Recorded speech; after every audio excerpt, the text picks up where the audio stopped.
Welcome to Marney Reid Presents Connect to Develop, where we provide insight from healthcare leaders on the hottest topics and trends. Hello, listeners. We've got a great topic and two amazing guests today to talk about what goes into bringing a new idea to a company to try to either get it up off the ground and running or being tapped to be on a design team with a MedTech company. First, we have Dr. Brian Culp, Medical Director for Adult Reconstruction for Penn Medicine, Princeton Health, who has experience with both of these. Hey, Brian. Hey, Marnie. Thanks for the invite. Happy to be on the call and happy to share some experience with everybody who's listening. Thanks. And Emily Ast Esq, member and founder of Ast Physician Contracts, who's an intellectual property attorney and specializes in the medical industry. Thanks for joining us, Emily. Thanks, Marnie. I'm really happy to be here and excited to get into the conversation with you and Brian.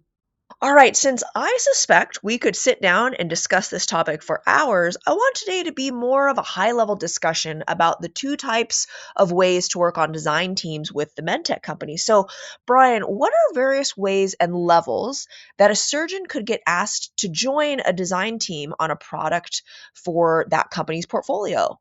Yeah, so involvement with the industry and the medical device industry can be anywhere from just looking at a new product from like an early product evaluation, filling out surveys, a limited market release of a new device, for example, that may get further expounded upon by being asked to, help give input on a new product, being on a design team, for example, or sometimes existing on a scientific advisory board, or even doing educational events for them on products that they sell or techniques that they try and implement. Same question as above, but for iterating on an existing product. So let's say it's something that went out to market, it's past the limited market release that you alluded to, you're maybe making a next generation or a different version. What's that look like? Sometimes it's a company who's either acquired a new product or trying to expand upon a product that isn't really selling that well, so they're trying to revamp a product, and that may be as limited as you being part of like a focus group. Sometimes you get brought part of like a launch team to be part of a, like say you're doing a partial knee or a total hip or a new stem or something like that, where they want to not only get your feedback in a group setting, work in the labs, and then also be part of the educational team that's going to ultimately try and spread the word about that product. So it could be simple as a couple sessions to kind of a multi-year commitment to being part of a launch team that's going to try and educate on a new product. Emily, you've reviewed and advised on dozens of contracts for surgeons or medtech executives being pulled onto product or service design teams. Can you share best practices and watchouts for surgeons or, really anyone who's coming in on the ground level, including tax implications if one is getting royalties, or, and this may be even for a small or new company, equity or stock options? Sure. Well, there's a lot there to that question, so I'll take it in pieces. I'd say coming in on the ground level, the most important thing is to match what you're actually doing for a company with the scope of the agreement. And when I say that, what I really mean is if you're doing general consulting or some teaching or education, developing some educational materials, giving a lecture, that would be something that would be an hourly rate type contract. And so you want to make sure in those contracts that you're also not giving up a lot of intellectual property as part of that, or you're not restricted out of doing general teaching and consulting, for other companies you may want to. As you sort of evolve perhaps in your work with companies, and now you're giving maybe feedback, as Brian mentioned, on a new test market product or on an improvement to a product, and you're giving feedback, you're testing it, you're giving feedback on what's maybe not great about it, what could be better. Again, at that point, you really want to make sure that you are only giving feedback, not new ideas, right? Because in those situations, again, you're most likely going to be paid an hourly rate for something like that. That really isn't rising to the level of royalties or equity. For royalties, and people talk about getting royalties on products, you really have to be transferring your intellectual property. And there's actually criteria for what justifies a royalty, and it's a substantial and novel ideas of your own that are incorporated into the product. So again, giving general feedback is not going to rise to the level of something of royalties. And so you just want to make sure that your contract matches in scope to what you're doing. And once you get into the royalty, type contracts, you want to just keep them. Well, actually, this applies to all the contracts, regardless of whether it's hourly rate or royalty. You want to make it very specific in terms of what it is you're actually doing. What product are you giving feedback on? And I don't mean like hip arthroplasty product. I mean, is it a particular cup? Is it a cemented versus uncemented knee implant? Like, you want to be very specific. And even some companies, I'll ask to put in SKU, actual product codes, once they're available.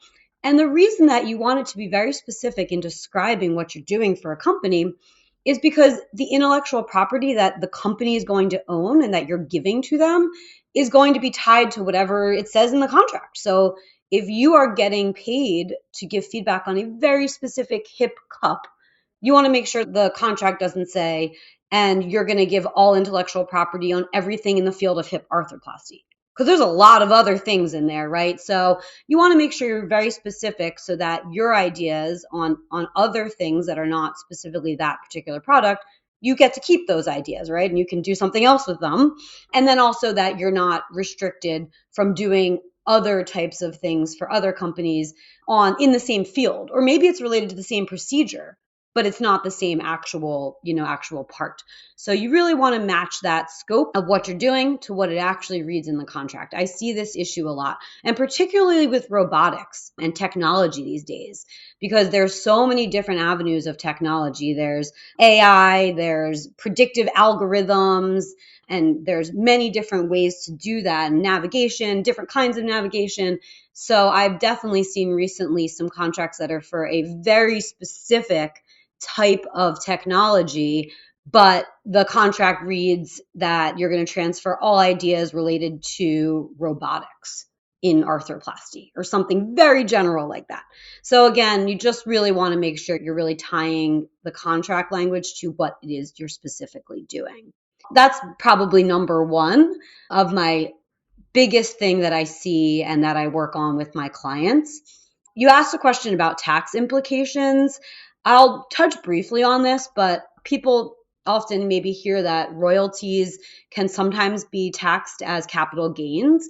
This is sometimes true, but there really are multiple rules and certain contractual language that dictates that. So I do advise people to speak to their accountants and attorneys about this, but it is true that in certain instances, royalties can be taxed as capital gains as opposed to ordinary income. So there is a benefit there. And the biggest key there is to make sure that royalties, again, like I mentioned before, can really only be for the transfer of intellectual property.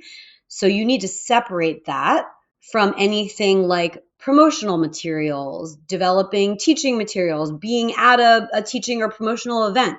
That needs to be separated as general consulting under an hourly rate contract and really separated out from the pure intellectual property transfer. When it comes to getting equity in companies, if you are offered equity, stock options are a good option from a tax perspective because you avoid the tax at the time it's granted until you exercise that option at a later in time. And that's when you own the stock, is when you actually exercise the option. Typically, you would not do that until there is a sale or the company goes public, something like that is going to occur. And so that can be really helpful to basically defer that tax. But if you are perhaps working with a very new startup company, you may actually be better to get equity up front, even though you have to pay the tax, because the valuation of the company at that point, and so the valuation of that stock may be very low. And so you could pay the tax for a lower amount of worth of that equity now, when you're given that, as opposed to hopefully a couple of years down the road when it's worth way more. So I'd say those are kind of my tips and takeaways on general, the scope of these contracts and how to protect yourself there, and then the tax implications. I have to assume that as Emily was giving all this incredible insight, that Brian is either high-fiving himself, maybe kicking himself. Brian, based on all of this, including the tax, implications and the generalities of, some of the contract language, any thoughts and feedback from either your experience or some of your peers?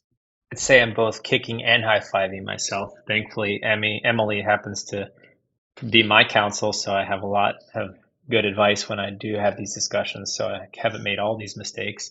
I think there's a little bit of, a lot of the things that your lawyer may ask you, or something that Emily's asked me in the past is like, well, how far do you want to go on this, right? So sometimes, as a younger surgeon and I'm trying to make myself an enticing thing to continue down this consulting world, sometimes I'm less strict about like how hard I want to carve something out. Like if I'm willing to give a little to get a little bit more, if you will. And so I think maybe that might bite me in the butt 5 years from now, but I also think it's continued my growth in the consulting world. So some of these things you have to be careful of. And I know obviously every company is looking to give you kind of their cookie cutter statement. So you probably need to have your lawyer, I guess always have a lawyer. I'm sure Emily will say the same. Have a lawyer look at the contract because I don't know all the language and all the ins and outs. And an experienced lawyer can tell you you should probably be reading it this way rather than the way you're reading it. But, I think, obviously I'm not an accountant. I do take some of my income from consulting work and 1099 it and use it through different things like a retirement plan, a SEP retirement plan, or a 401k for myself as a self-employed person. So there are some things you can do also from an accounting standpoint there when you do have income coming through consulting outside of your medical practice. But, I think obviously each business you're going to interact with probably is going to view you differently based on your tenure. If this is your fifth year of practice and you really have no experience in the industry, you might be tapped for a small product and you might be more generous with your time and your conversations and hopefully get tapped for something bigger down the road. I absolutely agree with that, Brian. And I do agree and have these conversations with my clients that sometimes you do need to give a little away for free. And that's okay, right? Because you early in your career, particularly, you do need to show that you do have good ideas and that you're a good partner and you're someone really desirable to work with. And so some of that may be giving some ideas away even without the, proper financial credit. And that's a relationship building. And that's when you're looking for the longer play. And I think that's perfectly fine. And those are situations that you definitely just can talk through. So, Emily, I would love to circle back on a couple things because you mentioned something, the very strict criteria about what justifies a royalty. So, substantial and novel ideas of your own incorporated into a product. I have to think that by and large, even the best idea on building something, unless you're discovering a new element or something, you know, how does someone prove that it's a novel idea? Because minus maybe VR or, AI or something like that, does someone really have a truly novel idea on a hip stem or something like that? Well, I do always recommend with my clients as you're doing this consulting to be taking your own notes and documentation of the conversations that you have. Sometimes it's a more formal design meeting and the company will have notes, et cetera, because they also need to, justify and have their own records for compliance on their end. But even if you're just having a quick phone call on your drive home one day and you're talking about a product idea, when you get home, take some notes about the date and what it was that that you discussed so that you can have that to show later.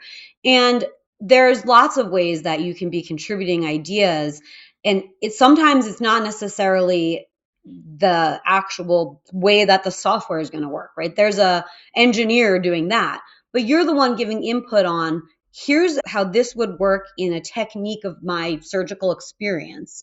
Here's where I think this wouldn't work that well, or, I approach it from a different way. We need to figure out a way to adjust it to work better with this surgical approach or whatever, right? So it's really bringing your clinical knowledge to the work and being able to have those conversations and just bounce around a whole bunch of ideas. And that usually is sufficient. If you are consistently showing up at meetings or doing phone calls, giving your input, giving your ideas on ways to make something better or ways that it's not going to work well with your surgical experience or in your surgical experience, and then working with the engineers and other designers, that would typically be sufficient. So as we know, not everyone can, clearly remember conversations or the date they took place or the specifics.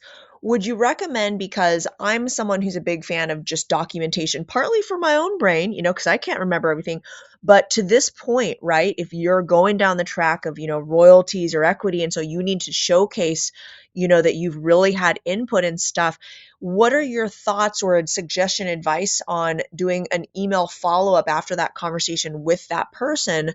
Thank you so much for the discussion. Just kind of wanted to send over some high level, notes based on our call. That way there's a timestamp and there's a receival to the person you've talked about. So if there's a dispute or a question or a need to showcase things later, there's documentation that, changed hands or whatnot. What are your thoughts on that?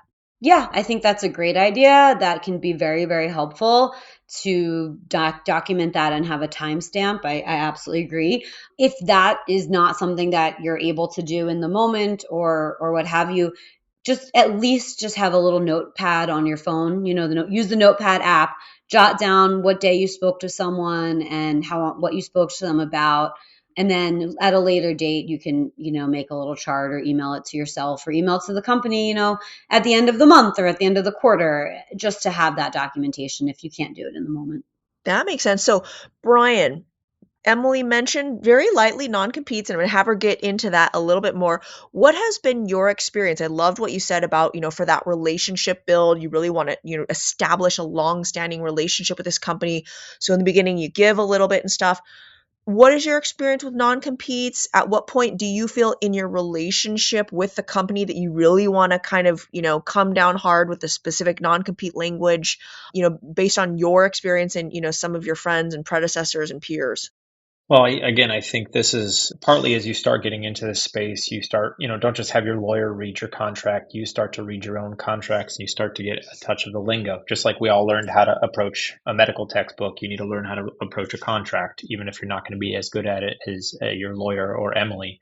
I think when you start to read those things, so I mean, I've had good non-competes and I've had bad non-competes. I've had, one company who requested I participate in a 2-day novel development for some knee technology with a 5-year non-compete in all knee technologies, which obviously is not an appropriate request, right? Because if you're not getting novel data that you're going to take elsewhere, which is part of your non-disclosure stuff, you just because you came and sat through a wet lab or a cadaver lab doesn't mean you shouldn't be able to do something with someone else 2 years later.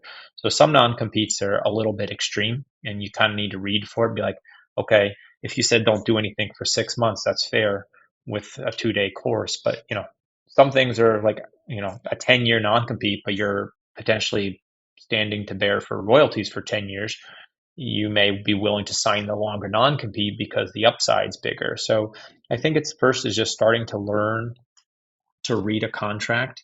You start looking for specific words, many of which Emily has taught me. I'm reading for the term of this contract and for the scope of this contract and what it does exclude. Does it, is it knees? Is it knee robotics? Is it knee robotics and nav? Is it augmented reality? Is it none of the above, for example? And so you start to learn to read it, and then you kind of start to take stock on what you see. Is this a long, you can ask the questions of a company.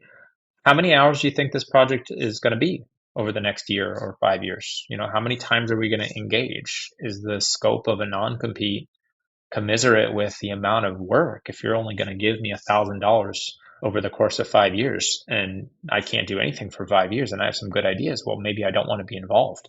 So I think, learning the language, learning to read for scope, figuring out how you feel about that company and the future with that company and determining what you want to give them and spend time with them, because you are going to spend a lot of time with them, especially if it's a big project.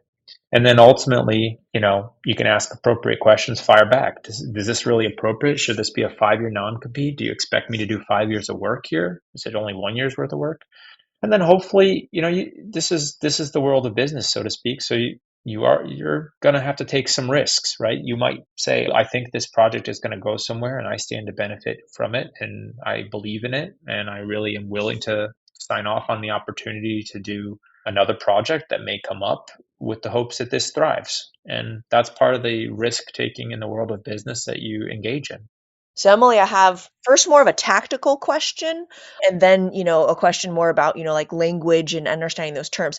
So I have heard from some of my surgeon friends out there that, and I'll admit that this is usually, and I hope the very rare incidents, that they signed a non-compete, they got in on a design team, they, spent months or maybe even a couple years on a project, and that project gets killed, right before it just, goes through either FDA clearance or the market for whatever reason. And I'm sure it's a good reason that the company has. What happens with that non-compete? Is there back out language? Like, what do you, if you're going in and negotiating, how does that work? Yeah, that's an interesting one. I mean, the way that these contracts work, typically during the design period, which can be 2 to 3 years, say typically, you are as a designer paid an hourly rate for that, exactly for that reason, that if this product does not get commercialized, you are still compensated for the time that you spent and your ideas that you contributed. So you are not left with zero compensation. Obviously, that's not as good as the royalties that you expected, but you are compensated. That compensation does provide for, or does count as consideration, which is basically just something of value that you're given that you can be held to terms like a non-compete. Because even if the product was not ultimately commercialized, what the companies are concerned about, and the reason that there are non-competes, is that you now know the secret sauce, right? You know what went into that, and you know what worked and what didn't work, and obviously they don't want you to go 2 days later and tell all of that to another company and design the same thing or something similar with another company. And so I really try to be fair and reasonable and understand where both sides are coming from. In my experience, if a company kills a project and does not move forward, they will typically waive the non-compete for those involved or negotiate a shorter, we would negotiate a shorter time period. If it's the most typical time frame I usually see is 1 year. So the length of the contract plus 1 year after it's terminated. In situations where the product is not actually commercialized, I've typically been able to lower that to 3 or 6 months, something like that, which in the world of contract negotiation is fairly negligible, because honestly, it usually takes that long to have discussions with another company or negotiate a new contract anyway. So you're not really sitting out necessarily if you do want to jump in with another company and try something different. So I really haven't seen people get horribly burned by that scenario. Like I said, it is something that does have to be negotiated at that time on the way out, though. The FTC proposed ban on non-competes was struck down in court. I want to make that very clear. I still do get questions on that. And unfortunately, if you Google non-competes, sometimes articles still come up about the FTC's nationwide ban on non-competes. That was a proposal that was struck down in court. The FTC did appeal that. However, with the new Trump administration, it is likely that there will be new people put in charge of the FTC. And my prediction is that they will drop that proposal altogether. Obviously, I don't know what the future holds, but I think we're likely to have non-competes for a while. So, we better learn how to deal with it. And I think Brian's points were all really important in that it's really about there is some risk that you're going to have to take. The way that you can minimize that risk, though, is like I kind of said in the beginning about just the scope of your contract, to limit the non-compete and the exclusivity that you're giving to that company really to the product itself as opposed to the type of procedure. And that doesn't even sound that different in words, but it can be very different, right? The type of procedure would mean, you're restricted from working for any other company on all hip replacement procedures and all things related to that. That could include all technology, that could include all hardware, that could include all instruments. Who knows, right?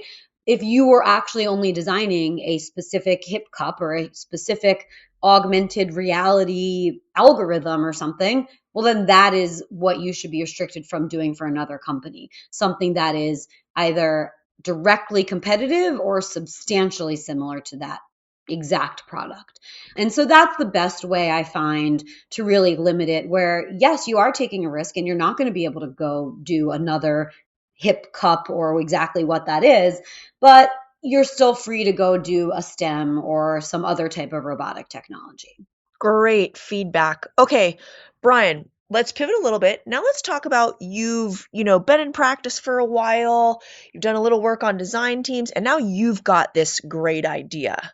What does that look like? How do you approach that, from a surgeon perspective? What do the steps look like? How do you protect yourself and that idea? What do you do and what do you not do? So I think obviously most of the folks who are listening to this probably are creative. They've got novel ideas. Like surgeons are problem solvers and we encounter a lot of problems. So a lot of us come to develop, I could make this product to make this thing work better. And I think firstly, that probably divided into two categories, right? Is that like an agnostic thing, right? Let's say I'm going to make a x-ray equipment or something that could be to any company, or is it like I work with blank big five company and I have something that is specific to their type of a product that we really wouldn't sell to another company, right? Those are two different like buckets. And so, and it's probably, I say that because it matters on one, how you're going to approach, if you're going to approach the company, right? And, or you're going to go it alone, right? If it's an agnostic product and how far you want to go down that road and what mental stamina and funds and resource you have.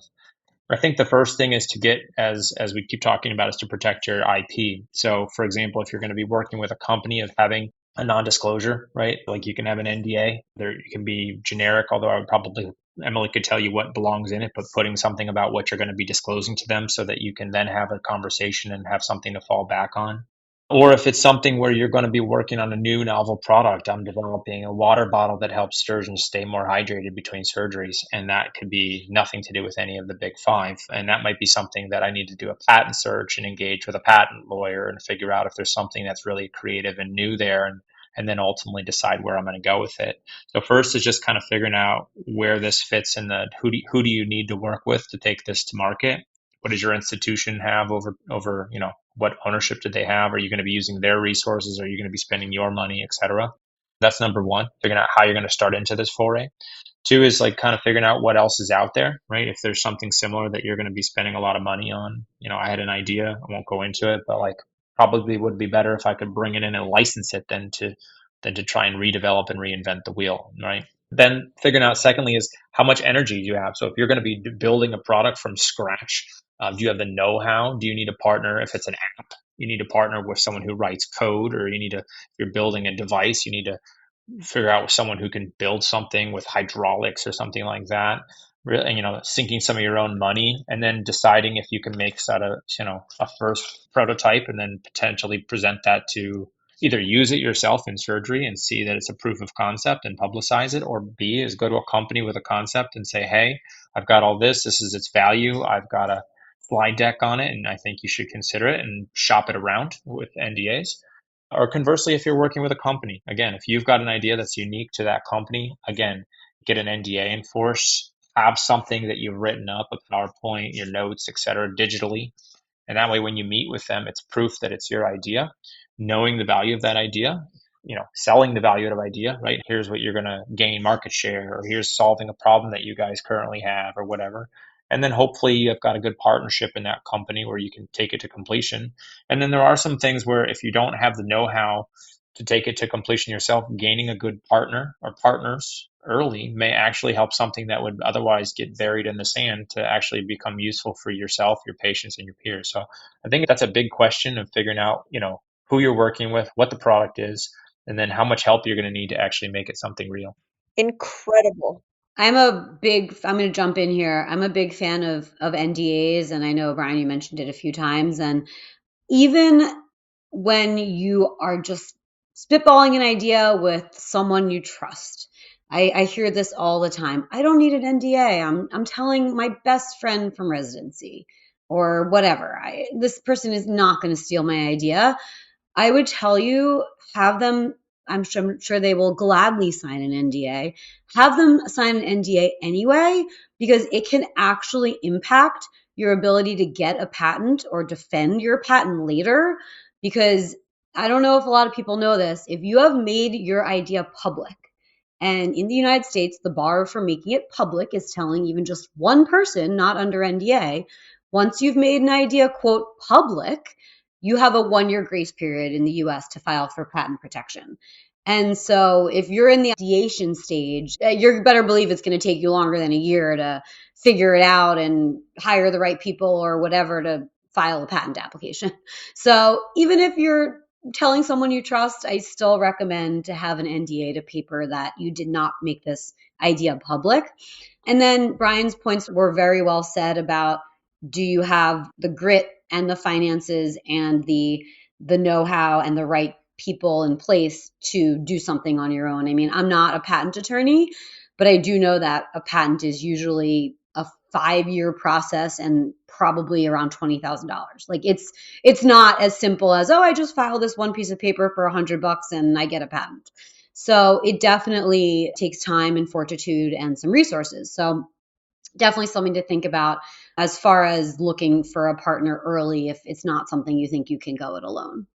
So I had heard something, and I don't know if it's true, so would love to validate with the experts online. I had heard that especially if it's a tangible product, that if you don't have a sketch of what it looks like or something written down, even if it's on a napkin, right? But something to show what physically it does or how it's unique or how it's built or something, that an NDA isn't worth much more than the paper it's written on. How do you prove, God forbid, that someone does infringe upon your ideas, that it was your idea? Like if you've never written anything down and you told someone, even if you have an NDA that's just that, we all have generic, I have a generic NDA. How would anybody prove that that's in fact my idea?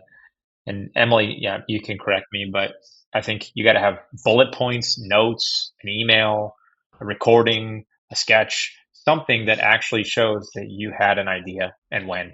Otherwise, you know, unless your NDA spelled it out, how would you ever prove it was your idea in the first place? Yeah, in addition to that, actually, when it comes to, again, I'm not a patent attorney, so take this on a very high, I'm going to speak very high level, but I do know that the US is actually a first to file jurisdiction for patents. So if you're talking about patents specifically and who would get the patent, if multiple people have an idea, it's actually the first person to file the patent application, not the first person who can show they had the first notes on the idea. So that may inform the way you go about this a little bit.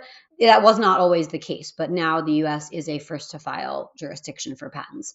So I agree, if you're having a general conversation, that's fine. You would want to go home and write up some very specific notes and some specific drawings, etc. And then that is what you then could, try to speak to people under NDA and work towards either partnering with someone to develop it or filing a patent.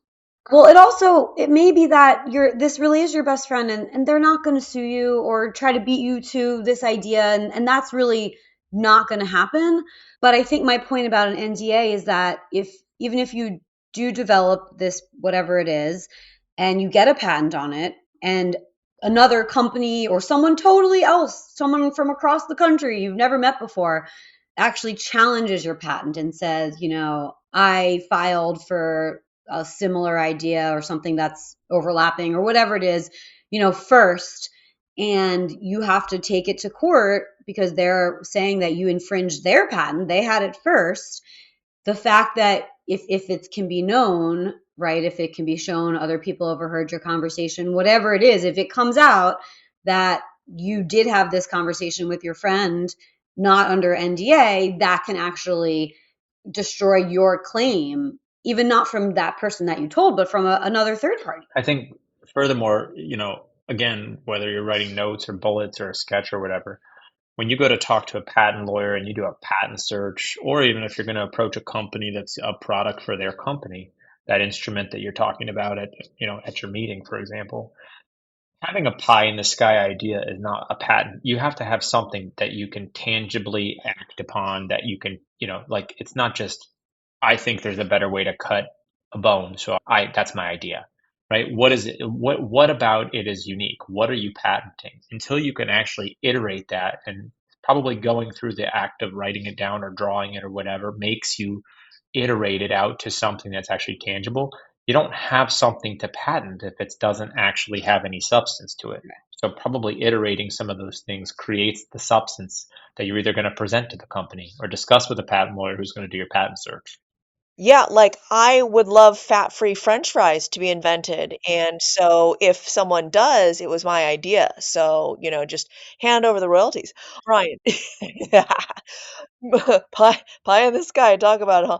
Brian, if you could go back in time, knowing what you know now, having experienced everything, what, if anything, would you do differently? I think if I could give the lessons, I'm still making mistakes, so you may get more lessons from me a few more years down the road.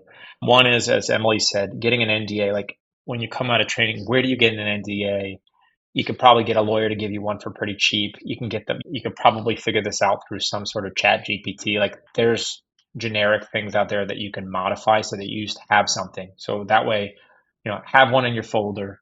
When you go to a meeting, you can be like, hold on, I have an NDA. Let me have you sign this. Having one on the ready is good. And I don't think I always had that, but I have one now. So one is just if you think you've got novel ideas and you want to talk about them, get your NDA, right? Get a generic one that you can keep modifying that will serve you over time. That's number one. Number two is when you're a young surgeon and you kind of get approached, it's exciting, right? Like you're 5 years in or 3 years in or whatever. Someone says, hey, we think we want you to be part of this project, or we think you are a great guy, or why don't you evaluate this? You get excited and you're flattered. And I think sometimes that can, I don't say cloud your judgment, but it doesn't always make you look at something as objectively as when you're a little further into it. So stick to your principles, right? We're here to take care of patients first, right? You don't want to put patients at risk of things if it's really novel or you're not comfortable with the technique or you don't like the product and you're doing it. Like you should really feel genuinely you're doing something good for people and that the consulting opportunity that you're engaging in is really serving patients. That's number two is don't be enticed by the golden idols. Like let yourself participate in things that you feel passionately about. That's probably number two. Number three is get your lawyer early. As I mentioned, I rely on Emily for a lot, but there were probably times when I signed off on a couple of things and didn't really burn me bad, but probably in hindsight, thankfully they didn't burn me bad. That's number three. And then four is just obviously, learn the language, like just like you learn every other skill. Like I said earlier, read every contract. Even though I send everything to Emily and she gives me notes, like I'm reading it. I read contracts. My friends send me to read contracts. You're probably a bright person if you're in the world of surgery. You could probably learn the right vocabulary. Not that I'm going to rely upon myself to evaluate a contract, but I can read it and think through it and ask good questions of my lawyer and or get some first, hey, we need to look at something different. Did you guys include this before I go to my lawyer? Because obviously you're paying your lawyer for their time and their thoughts. And if you can ask a couple good questions first, it might save you some money and save the whole process some time. Beautiful. And that was a perfect tee up to my final question I have, which goes to Emily. If you were to summarize your top tips or watchouts, what would they be? Well, I'd say when you look at a new contract, clearly define the project and the product, right? Just it's as easy as can we be more specific in this exhibit instead of hip arthroplasty services, right? Which I've seen. So ask to be a little bit more specific, or if you can yourself propose, some description of what you're actually doing so that the IP that you are contributing and the non-compete that will most likely be in your contract are tied to that actual product or service that you're doing.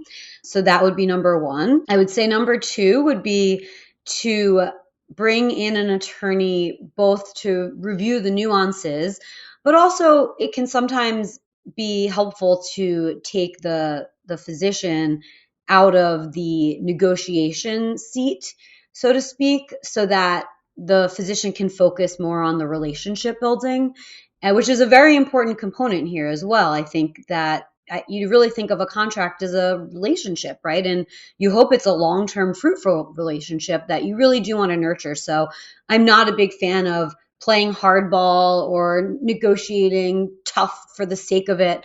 I mean, that's not really the right approach here. You want to work together to come up with what's going to work best for everyone and satisfy everybody's needs.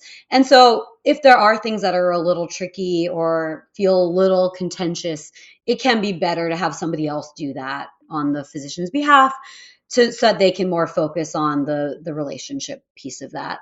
So I would say that. And then the third thing would be, we touched a little bit on tax and, of the actual contractual language. And Brian also mentioned a few tips there on ways that if you are doing consulting, you can help yourself out from a tax standpoint. So engage your accountant as well. I mean, you really want a team. You want a team around you, right?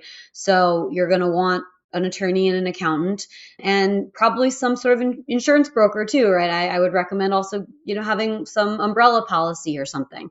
So you just want to think about, what are the pieces that I need in place here to really round this out and give me the right advice that I need from a holistic standpoint. Well, thank you both. This has been an incredible conversation. I learned a ton, and I'm sure my viewers have learned a ton. Thank you for your time, Emily and Brian. Sure, you're very welcome. Thank you for having us. Thank you. If you'd like to learn more about Emily Ast Esq or Dr. Brian Culp, please check out their bios in the show notes. Thanks for listening to Connect to Develop. You can find more interviews and Marney's Minutes on my YouTube channel at Marney Reid Presents.